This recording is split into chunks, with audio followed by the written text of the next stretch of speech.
All right. Meeting is now streaming live on YouTube. Is it? Cool. Hold on. It's gonna take 3 more minutes, 3 more seconds. Here we go.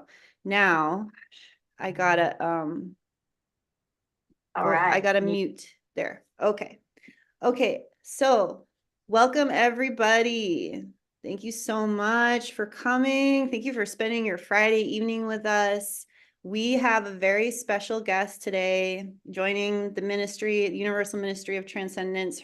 She is alive from Anchorage, Alaska.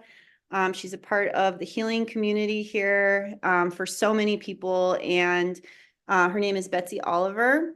She is a facilitator and a certified life coach with a special focus on, today, a special focus on integrating sacred plant medicines and sacred fungal medicines. So she recently had a actually free virtual workshop around this topic that was a couple weeks long, and they dived really deep into how to, I'll let her explain more about what integration really means and how we can use integration to maximize the benefits of our sacred journeys with these amazing organic technologies. So thank you so much for joining us. It's been a real pleasure interacting with Betsi here. I met her at Salmon Fest last year after I'd already been following her on Instagram, and was able to attend one of her cacao ceremonies, which I absolutely loved. And she really works from the heart, and it shows. Yeah, we love having her here. So thank you. And please take it away. Yeah. Thank you, Gabby. I love being here and being able to be a part of your community. Appreciate all of the incredible things that you're doing. It's so fun to watch you really blossom with this community and with opening your store and doing workshops and retreats and ceremonies. It's a really powerful to see you stepping into your power in that way, and just really great. And yes, technological stuff is part of that journey. Not our favorite part, right? And yet also, like, what a cool privilege we have to be able to connect with people all over across time and space in ways that we haven't done in known history. So excited to be here. Um, yeah, I wanted to, gosh, I've been doing some really structured workshops all week. And so I was excited to have a little more of a relaxed vibe with you all. I wanted to share a little bit about my story, sort of my origin story, if you will, and how I got connected with this work, because I think that actually explains my perspective and my passion in for integration pretty well. And then, as Gabby mentioned, I did offer a big workshop online, and the recordings for that are still available. So remind me at the end, I can put a link in the chat if people are interested in going and watching those after the fact. But I had some slides from that. So I'll be sharing those, just some of those, because I think that'll make it easier to visualize and conceptualize some of the topics that I'll be sharing about. And then I also was thinking it might be lovely to walk through a short exercise to connect into one of the sort of the first principles I teach when I teach integration, and one of the core capacities that we have, people who are working with expanded states of consciousness, how to bring that wisdom and that learning that we have about what our minds and our consciousness is capable of, and how to start accessing that from completely grounded, sober states. So, and of course, I'm excited for conversation, Q&A, dialogue. Just excited to be here with y'all. So, yeah, starting with introducing myself and how I really became connected to integration as a big part of my work and the coaching that I do. I was just outside today. We've got snow in my yard that's over 3 feet still. And there are these little blades of dried out grass with the seed heads poking out. And I was remembering when I was a very young kid, and Gabby and I both grew up in the same state. I grew up in the suburbs of Boston in a very typical suburban, evangelical, mainstream type home. Um, but when I was a little kid, I just naturally was drawn to the plants in my garden, and I would collect the dried flowers and the seed heads off of things, and I'd, you know, grind them with stones, and I'd put them in my empty little like little hotel shampoo bottles. I didn't care about the shampoo, but I wanted to use the little bottles to store little plants. And I always say that if I'd been this child in a traditional community, I would have been sent off to study with the herbalist because clearly that was where my passion lied. And instead, I went to college and did sort of normal American stuff. But then it was 2009 when I first moved to Alaska, and I've been living here ever since. I was working as a naturalist guide and learning about the plants that we have here and a lot of the traditional and indigenous medicinal uses of the plants. And I just ate this up. It was so fascinating to me. I just really felt a draw to that. And from there, as I was sort of self-studying in this books that I could and conversations I could get, quickly came across the concept of entheogens and other types of more psychoactive plant medicines and some of those traditions. And it was shortly thereafter that I had an opportunity to study with Kathleen Harrison. Perhaps some of you know her. She was married to Terence McKenna, who is the author of Food of the Gods. So if you're familiar with that seminal work, and she was the one who introduced me to the term entheogen. And I vividly remember her talking about leaves and the capacity of leaves to absorb energy from the environment. And she said, this is scientific. That's what leaves do. They absorb solar rays and turn it into everything for the plant. But she said, and then you have cultures all over the world that use leaves to absorb other energies from the environment. So whether that's a smoke or a smudge, whether that's a medicinal smoking, or even using a broom or a collection of leaves to energetically clear a space or clear a person. And I just remember that landing with me. I'd studied biology. I had this very grounded American, standard scientific background, and yet, which made no sense kind of with what she was saying. And yet what she said just landed, and it opened up this like, yes, that feels right. That makes so much sense to me. And it was also in that time that I was studying with her and Dennis McKenna that I first heard about a lot of these indigenous plant medicines and some of the traditions from South America and some of these other historical and re-emerging traditions. It was a long time, though, many years later, that I really entered into that practice for myself. I had some experiences, sort of semi-recreational explorations as a young person, but it was many years later I things aligned in such a way that I went down to Peru and spent several months volunteering at a plant medicine retreat center there. And that was where I experienced my first traditional plant medicine ceremonies with different shamanic traditions, and that was the first place that I worked with a cacao as a medicine, which has become one of my really powerful plant allies, and ayahuasca, San Pedro, many of the things, both of which, by the way, are now labeled by the Peruvian government as, I don't remember the exact term, but like as part of their national heritage, like they are protected plant medicines there. And so got to experience that there high in the Andes in a really remote place. But that experience was actually very difficult for me. And um, it was difficult while I was there. I had a lot of cognitive dissonance and a lot that was getting activated in me. I had a lot of tension with the other people who were there and the leaders of this space. And I was really trying to be a good member of this community and participate. And so I had a lot of like tension inside of me of trying to understand what was going on in my head as compared to what they were saying was like supposed to happen or what I was understanding from them.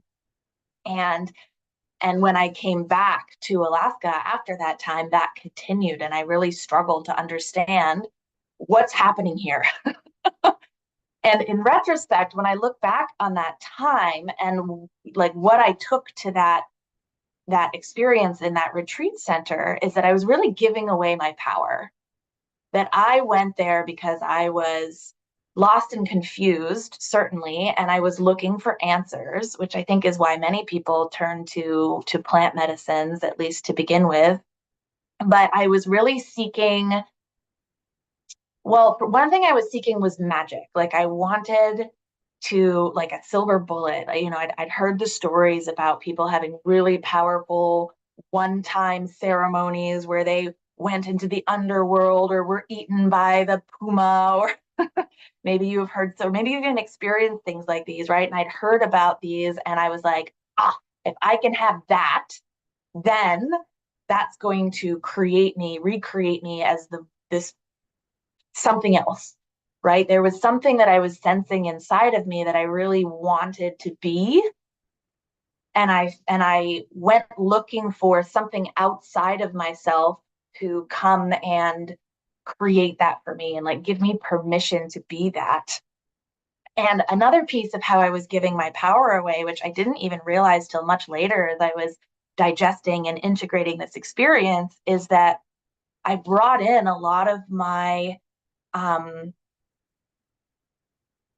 the word that's coming to mind is baggage, but that's kind of a loaded term. Like my conceptions about how spiritual information is transferred and how we understand the world and life and spirit, that because I had been raised in a religious upbringing that had a very hierarchical expectation of how you know what's true.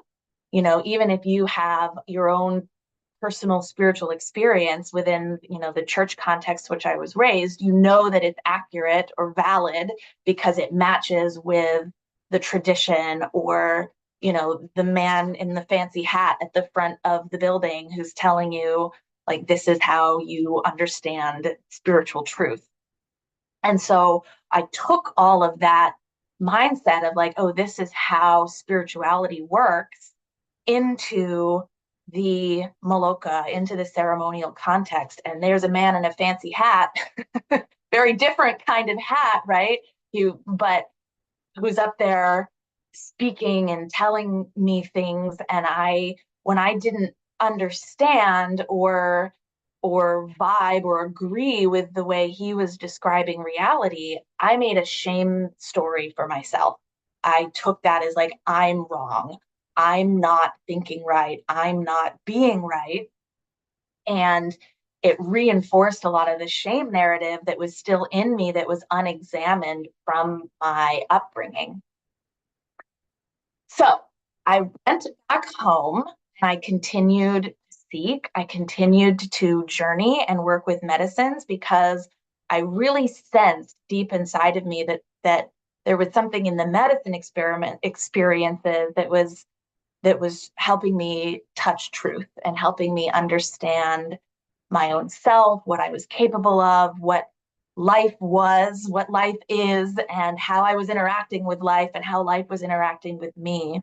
And through that time period, so after returning from Peru and in the, about 9 months after that, I healed myself from sciatica.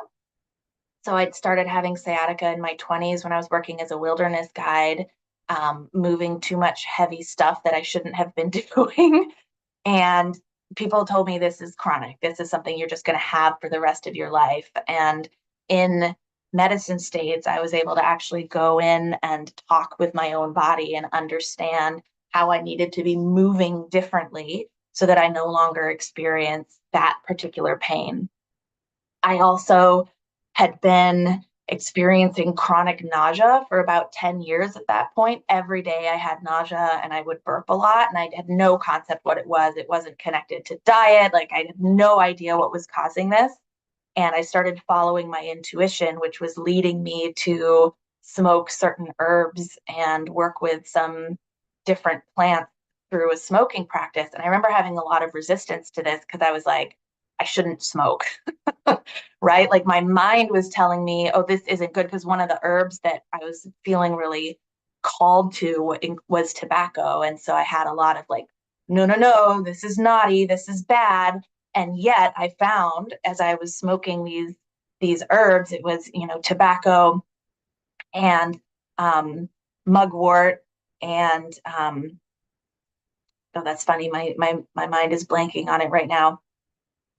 Anyway, that soothed my nausea. Like, anytime I'd have a flare up of this nausea, if I smoked it, it would go away. And it was the first thing I'd ever had that made it go away.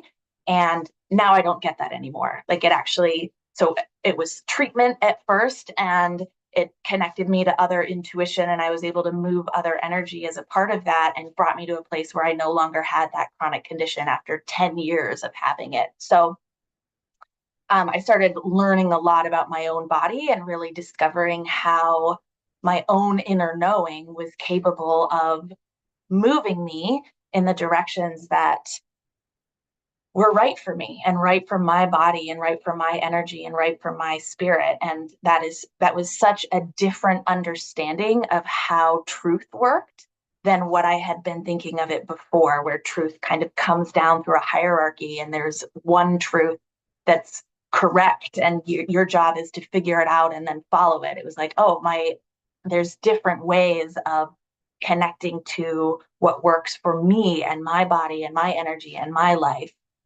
And at the same time was the first time I started working with a coach. I started working with a life coach myself.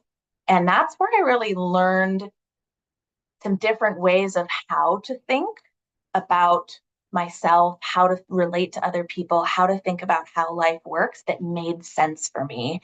And it wasn't about a logical, cerebral, oh, this makes sense, it could hold up to a philosophical debate. I mean, it does, but lots of things can hold up to a philosophical debate that aren't necessarily useful for your life. And that's when I got really passionate about what really ultimately matters is, does it work? Does it function? Does it create more ease and flow in your life? Does it empower you to have better relationship with yourself, better relationship with your community or your family or your chosen family, better relationship with the flow of how life works?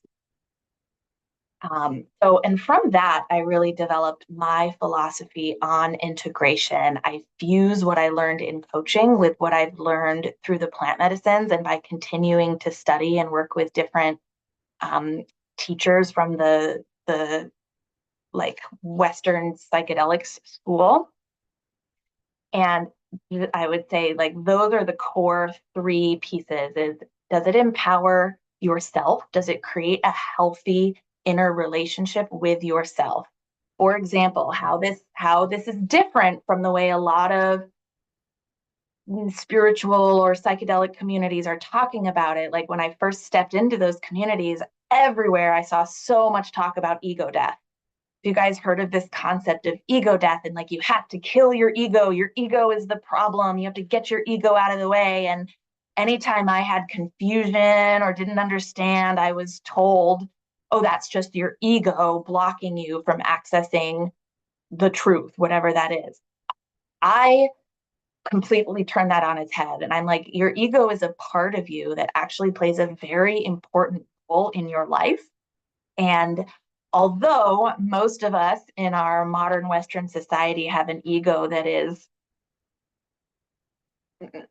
overstepping its role. It's doing too much. It's overworking, and it's trying to diminish or deny other parts of our knowing, other parts of ourselves, because it doesn't trust them. It's trying to protect us and keep us safe.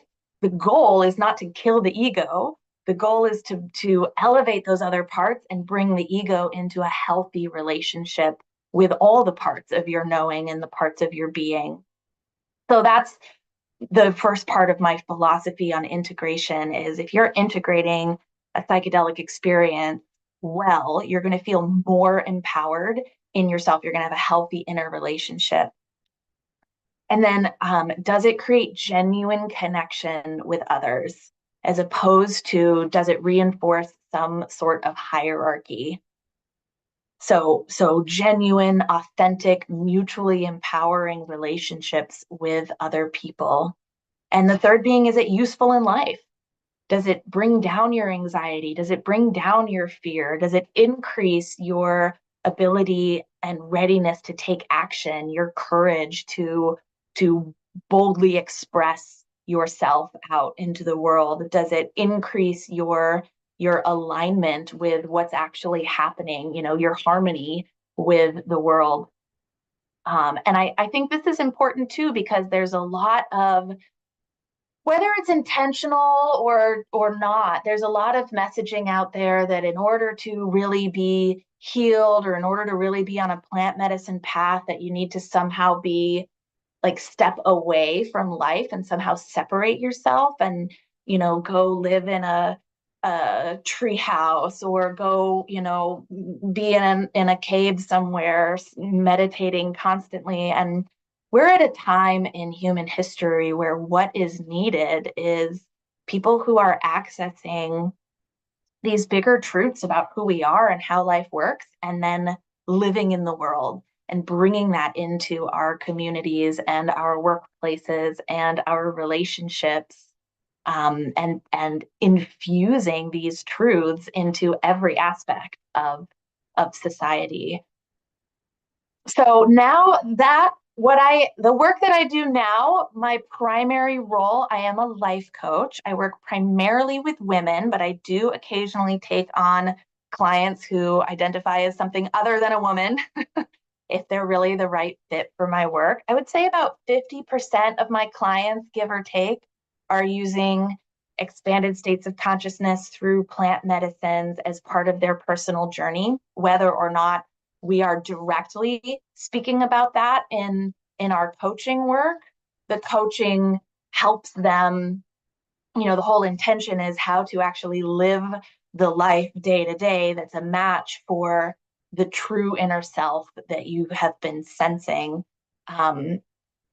I've had a number of clients who are working with prescribed ketamine therapy, and that's a whole interesting topic of how that overlaps with the plant medicine world, where it does, where it doesn't.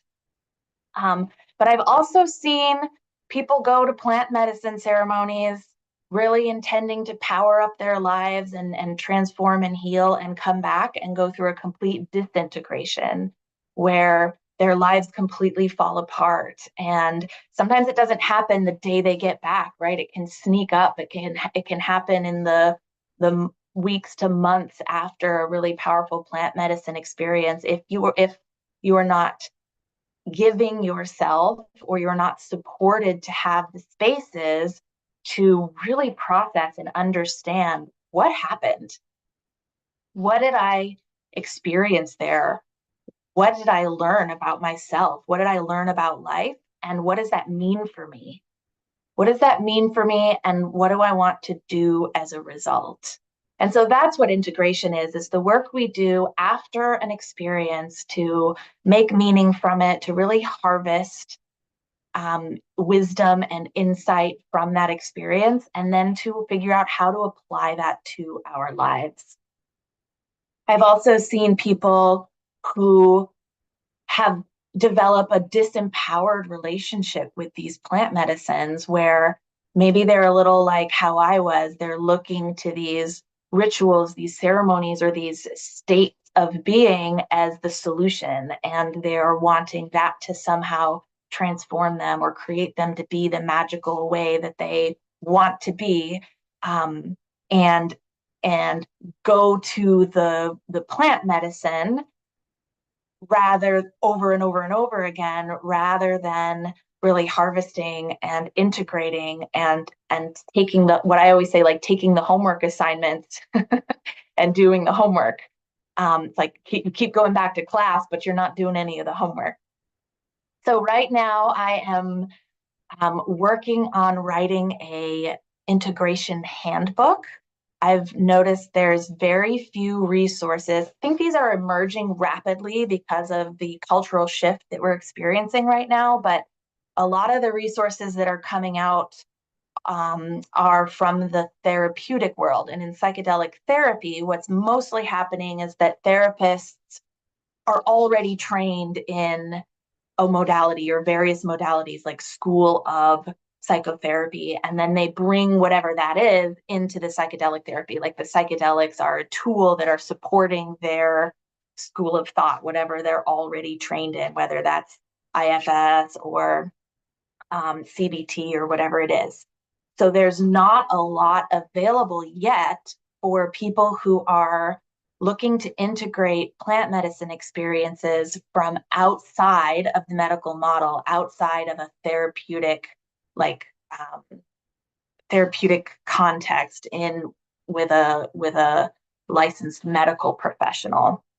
So I'm writing a handbook that's bringing in the best tools that I have found from my personal experience, from what works best for my clients, from my coaching practice, and from the psychedelic teachers that I've been learning from, both through books and attending different workshops and working with different shamans. And I've been back to Peru since and worked with some different medicine communities. And so I'm bringing all of that in. But I wanted to share with you all this evening a few of my core concepts for the framework of how to integrate. I'm going to share my screen here.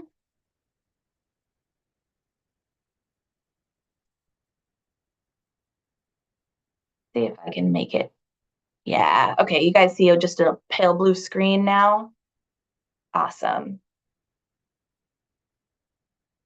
I have a few different frameworks that are helpful for understanding if you're walking yourself through an integration process.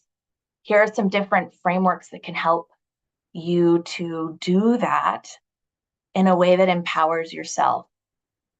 So the first is there's 4 aspects of integration. And when I say aspect, this is like ways to integrate. So reflection, embodiment, community, and practice. And I'll share a little bit about what I mean about each of these. Maybe if I can get my slides to work. There we go. So reflection includes both your conscious and your subconscious mind. So it's the ideas that you have. So in your conscious mind, it's like the ideas that you have, the connections that you're drawing, the thinking that you're doing, journaling, anything that really supports you from, it's your thinking, basically, right? Like both the intentional and just ruminating thinking that you're doing to understand your experience. There's also a lot of subconscious reflection that happens after a plant medicine experience. Your intuition will be speaking to you in different ways. Your dreams can continue speaking to you. Keeping a dream journal for at least a week after a plant medicine experience is a really powerful way to keep harvesting from your subconscious as it's processing that experience, as well as doing any sort of trance work or meditation work where you're allowing your thinking mind to slow down or maybe even go offline for a few minutes so that what's coming up from your subconscious mind can be heard.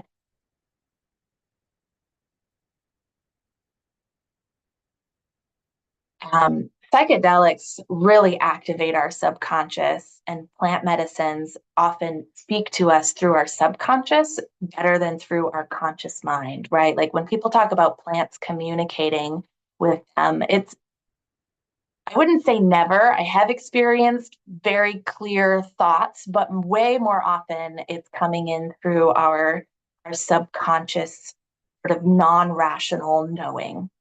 So for most of us, Yes, we may need to give intentional time to some of that conscious reflection. It's easy to just blow right past that, but also to build in intentional ways for that subconscious reflection is a thing that many of us in modern culture are working on building into our lives. Okay, embodiment. This is allowing your body to express. So absolutely doing movement, doing body scans, which is simply taking time to do nothing except notice how your body is feeling. Mindfulness, paying attention to your emotions, energy clearing, chakra care. So I'm including in this category of embodiment all our different bodies, our emotional body, our energy body, our spiritual body, and of course, healthy physical self-care as well. Many, I shared some of my stories about how working with plant medicines helped me understand how to care for my physical body differently in ways that brought more harmony and healthfulness into my own body. If I had let my mind win over in that debate about whether I was quote unquote allowed to work with tobacco as a plant medicine, I might still be having daily nausea. um, So I allowed my body to express and move me in that way. Community, meaningful sharing with others. And, so grateful to Gabby for creating this space as a place to do this work, because one thing I notice peers who mirror you.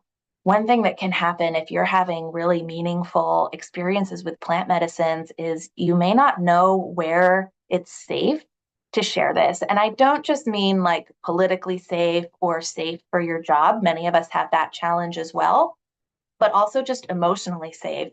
My first time it wasn't a plant medicine experience, it was a psychedelic experience, though. The first time I activated, I understood so much more about how my brain worked, and I was having these really powerful experiences. And the next day I shared with my boyfriend at the time that I'd had the experience with, who had a lot more experience than I did with those substances.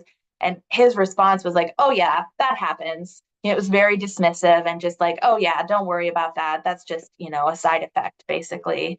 Ha ha ha, isn't that funny?" And so that was not a peer who really mirrored me in terms of understanding the meaning that we can learn about our subconscious or about how life works or how energy works. And then mentors and teachers. Depending on your personal path, you may feel really called to working with Indigenous knowledge systems, and I deeply honor that path.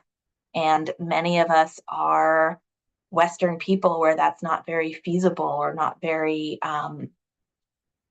sometimes there's such a cultural divide that can, rather than being, it can be more confusing than helpful. It just depends on where you are in your path. But finding the mentors and these teachers who what they and I'm really passionate about this because I had those disempowering experiences, to really use as the litmus test, if you will, the standard of, does what they say make me feel more empowered?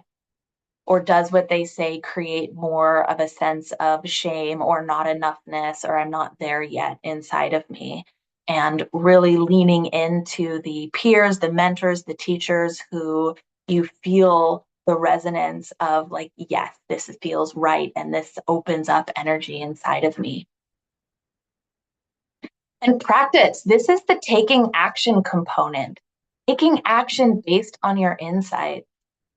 It really doesn't mean much to have a whole new conception of who you are, or to have released trauma, or to understand the oneness of the universe, or to have an insight that love is the core truth of reality. Like, all of that is fine and dandy, except it doesn't mean anything if it doesn't change how you're showing up in your life.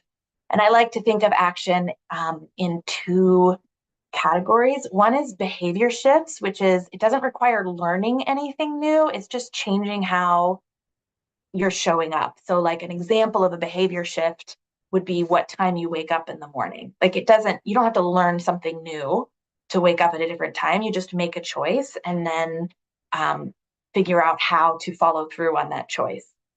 And then there's also new skills. We might realize, oh, there's actually skills maybe in how do I relate to myself? How do I communicate? How do I express myself with more authenticity?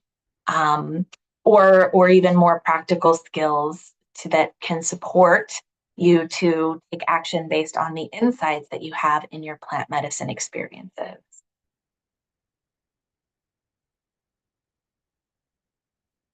The next framework that I want to share is this idea of realms to integrate. So those were 4 ways to integrate.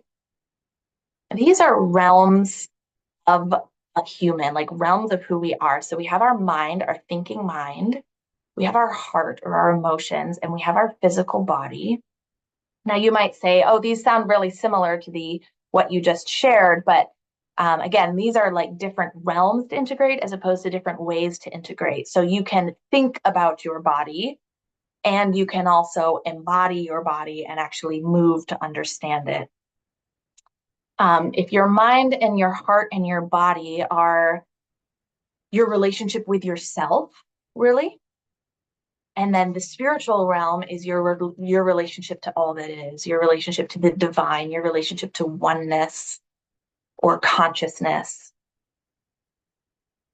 And then the next 3, commitments, social, and environment or place, are how we're showing up in the world.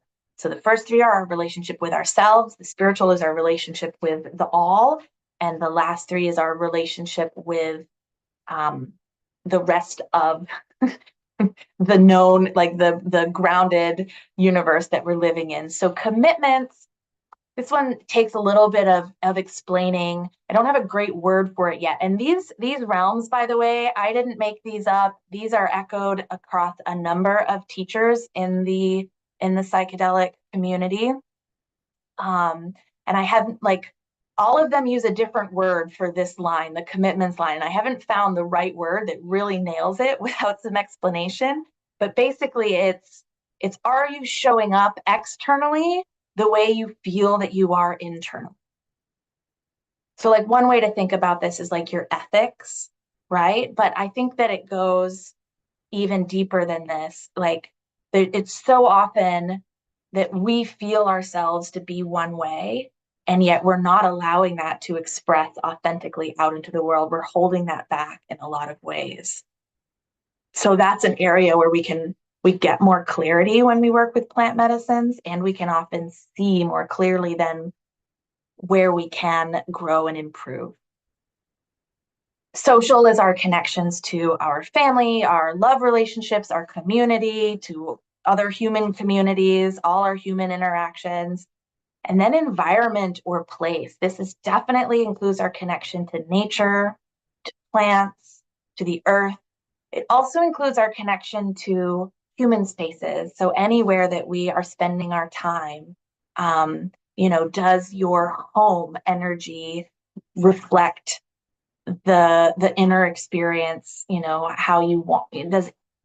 Let me start that sentence over. Like, does the way you move through your home and do the objects that you're surrounded with, are they in alignment with what you are wanting to be expressing or experiencing?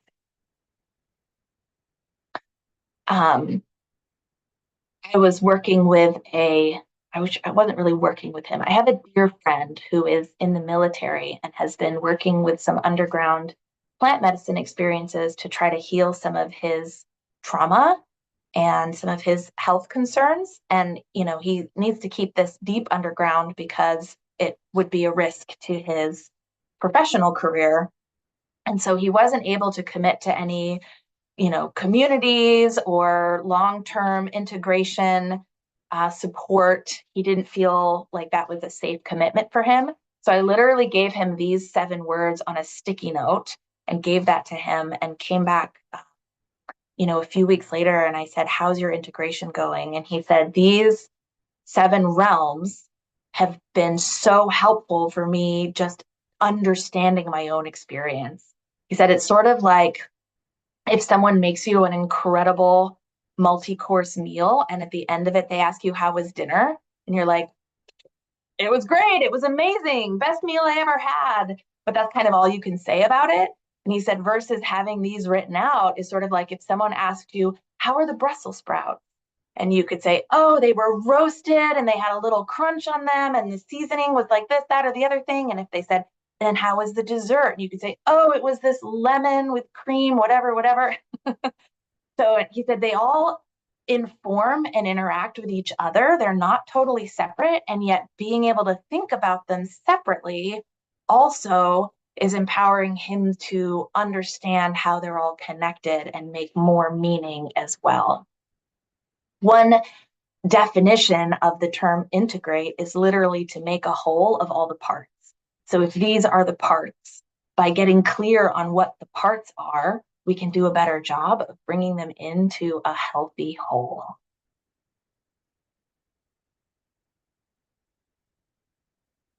Okay. And then the last framework that I want to share with you guys is some ideas about the timeline for integration. This can be really helpful for understanding where you are in your process, and that the ways you're going to be thinking about it or the actions that you might want to take will be different depending on where you are in your timeline. So I call re-entry the first 1 to 3 days or so after a ceremony or after an experience. The things to really focus on during this time are your physical recovery. You might have lost sleep or be dehydrated or just need to rest or eat if you fasted before your experience. A lot of people will have afterglow during this time. So it just sort of things feel a little brighter or life feels a little more clear or peaceful, or there's a lingering love consciousness. And so really being able to spend time with that. But also some people experience what I call drop. So that's like the letdown or disappointment feeling, what I call like the day after Christmas feeling, which can be especially demoralizing if you're expecting afterglow and then you get drop. You can wonder what is wrong with you or what went wrong. And so just acknowledging that that can also happen after an experience, and it typically will only last for, a day or 2 or 3. During this time is a really valuable time to write a trip report and just to sit down and write down everything you can remember about what happened. These experiences can often contain, they're hard to, the word is ineffable, right? It's hard to put words to them. It's hard to grasp them. And it can often feel like we have immediately forgotten. And yet the sooner you can sit down and write as much as you can remember, the more you're going to be able to cement that. And then you'll have more to harvest later on as well. And initial sharing. So especially if you are working in a ceremonial context, often they'll have like a sharing circle. The next day, they might call it an integration circle. It's part of integration. That does not mean your integration is complete. But if your trip report is like writing to yourself what you recall happening, your initial sharing is a powerful way to see how this message is moving out into the world. What's the language that you're putting to it? How are you using your voice and your body language to communicate with other people? The next phase is what I call active integration. And I put down 3-ish months. That is not based on any research. It's anecdotal. This phase can take as long as it takes, but it's the time where you're really actively reflecting and processing and journaling on what happened. You're doing some intentional sharing. Maybe you're seeking or receiving active support to make sense of it and to implement what you've seen or learned.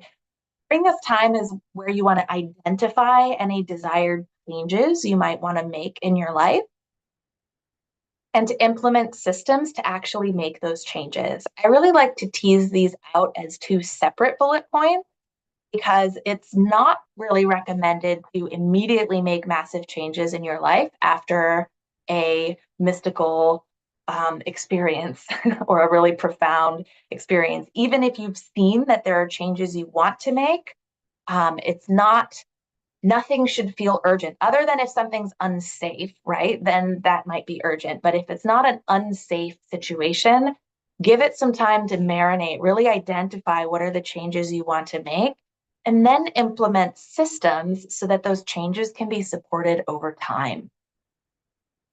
And this is the time to really build your community and your support system. Find those peers who mirror you.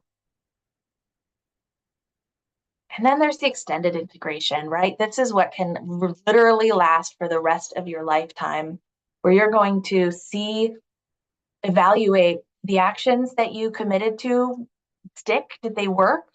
Can you refine your intentions so that so that you can either have more success in following through with those decisions that you made, or maybe it was successful and you're ready to nudge it even further into alignment with who you really sense that you are.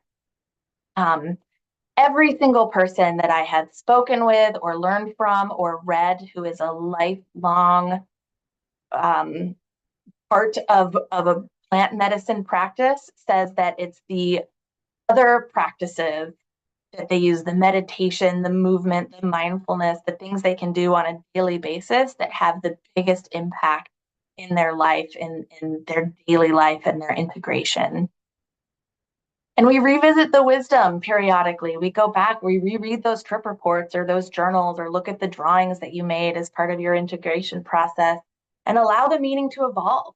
I've had plant medicine experiences that I really understood in one way, and that was really helpful and really meaningful, and I implemented that in my life. And then years later, I look back and I say, oh, now at this point, with the level of maturity and experience I have now, I see that in an entirely different way. It doesn't mean that the first way was wrong. It doesn't mean that it won't evolve and change again. It's just, that's one of the beauty of these profound experiences, is that they don't have a fixed meaning and they are deeply symbolic, and the meaning continues to evolve as we do.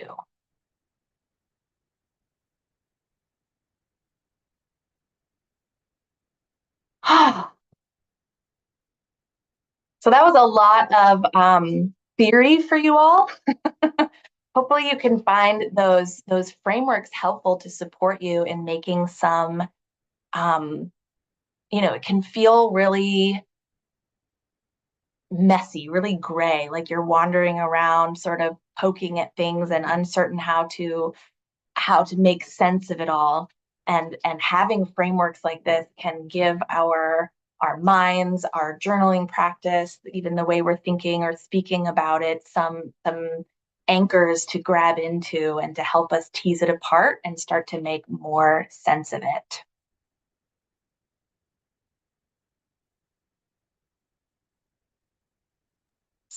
So, Gabby, I could either open it for questions about this, and then, like, because that was a lot, and so people might have questions. I also have, if we want to do a practice, a guided practice to touch into some of our own inner consciousness, I could lead that as well.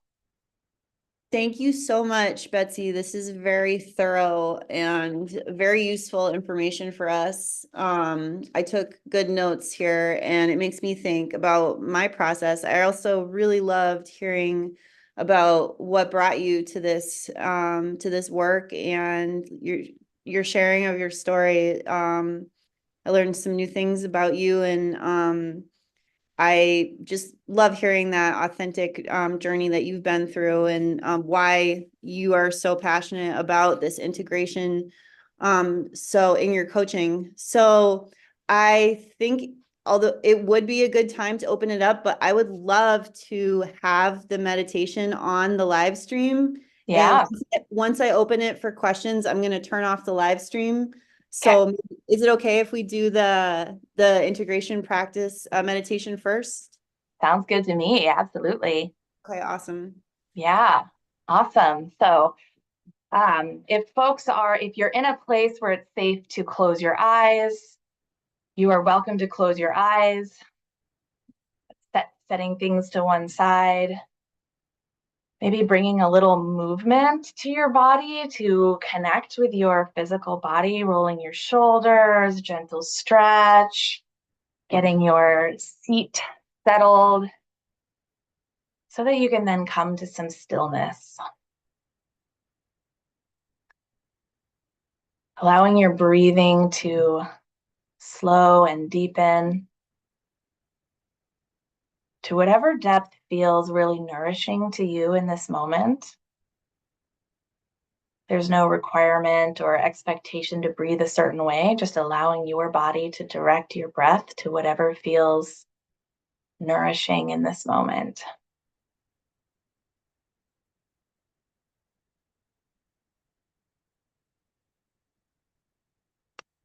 And I invite you to remember a time.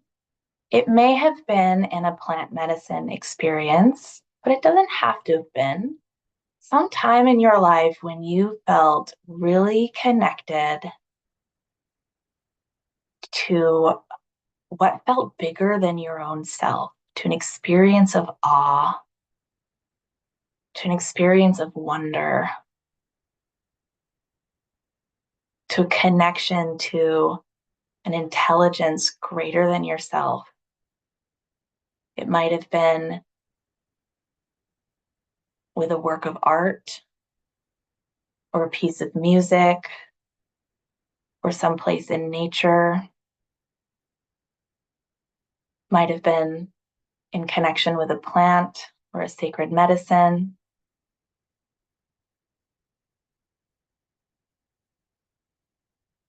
So choosing one experience that you can remember, something that you, some time in your life when you had this experience, settling on one and remembering that time,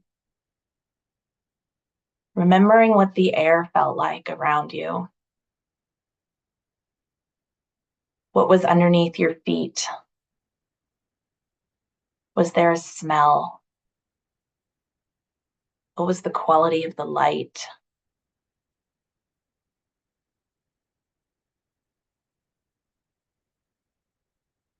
Noticing what it felt like in your body to experience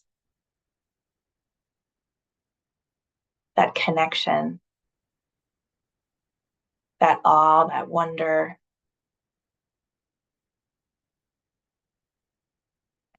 that intelligence greater than yourself. Noticing if there's any sensations in your body. Might be very subtle. You might think it's your imagination, but that's okay.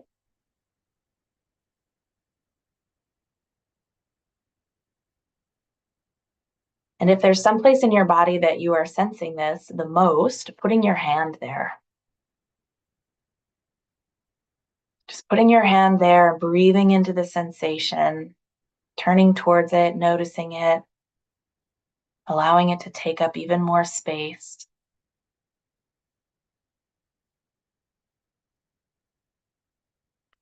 With your other hand, putting your other hand in front of you as if you were holding the dial on a radio.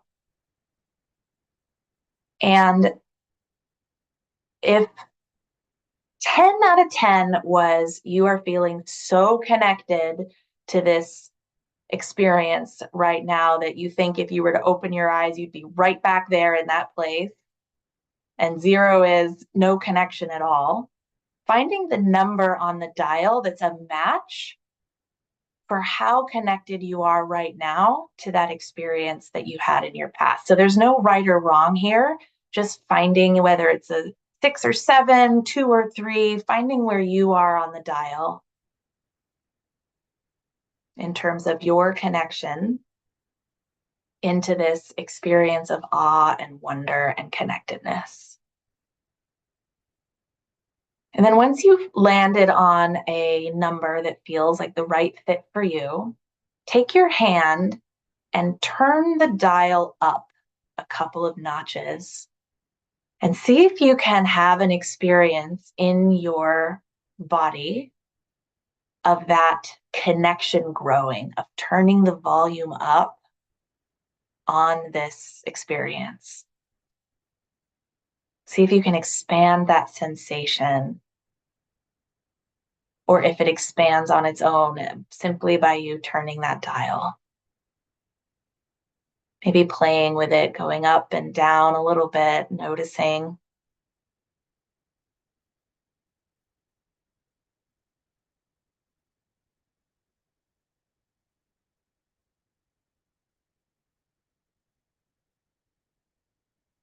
And then finding a place on the dial that feels like a comfortable place for you.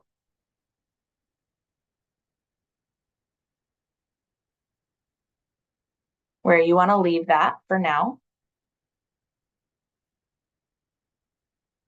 And we can do a little bit of work here too. So wherever you're at, bringing in a question that you've been thinking about or dealing with in your daily life. Maybe not the biggest, most difficult challenge in your life right now, but something that you've been kind of unsure about, not quite ready to take action on, perhaps some kind of question or small conflict that you have.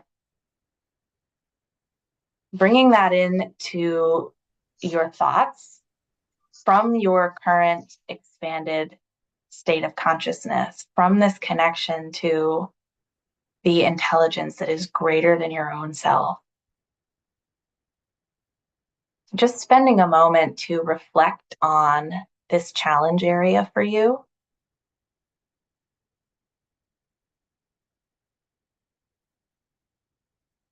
Just sitting with it, almost as if it's a 3D shape you're turning over in your mind. But from this state of connection.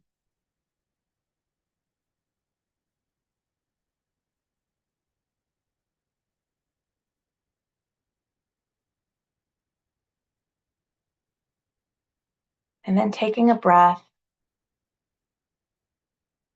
bringing some movement back into your body, into your neck, maybe rolling your head a little bit. Bring yourself back. Maybe you want to adjust that dial to a level that feels like the way you want to move forward. We don't have to go around blasted wide open all the time. And I encourage you to take a moment as we're going to shift into some discussion, some Q&A, to grab a pen and jot down anything that you noticed about that challenge area in your life, especially if any different perspective or new insight came in from connecting to it from this different place of your own consciousness.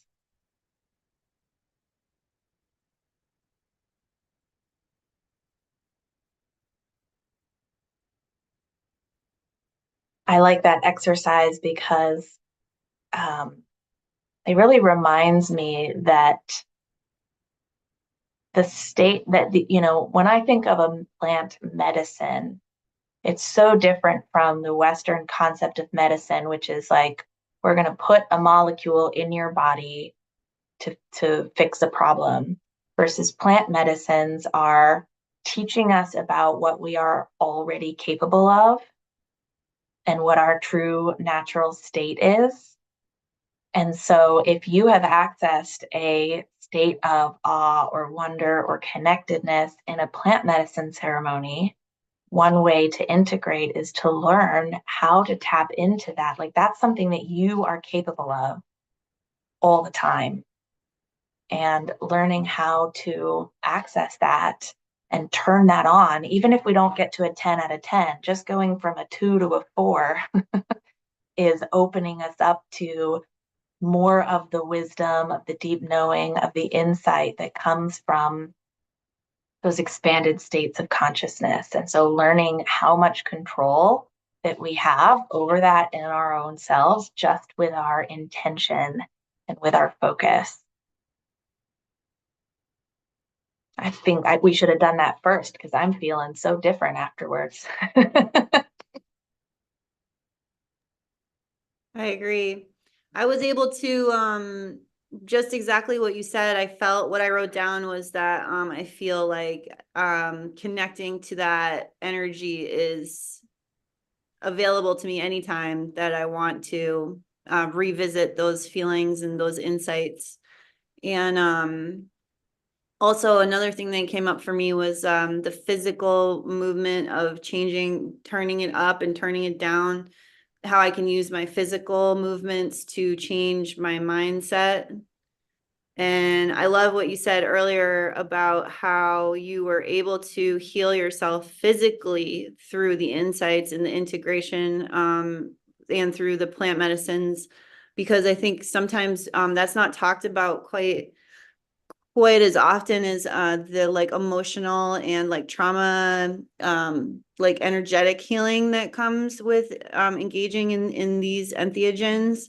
So it was really nice to hear you talk about that, healing your sciatica and stuff. It's really profound. And then doing that dial exercise was just another reminder that, you know, using the physical can change the mindset, and changing the mindset can release things in the physical. So Mm. thank you.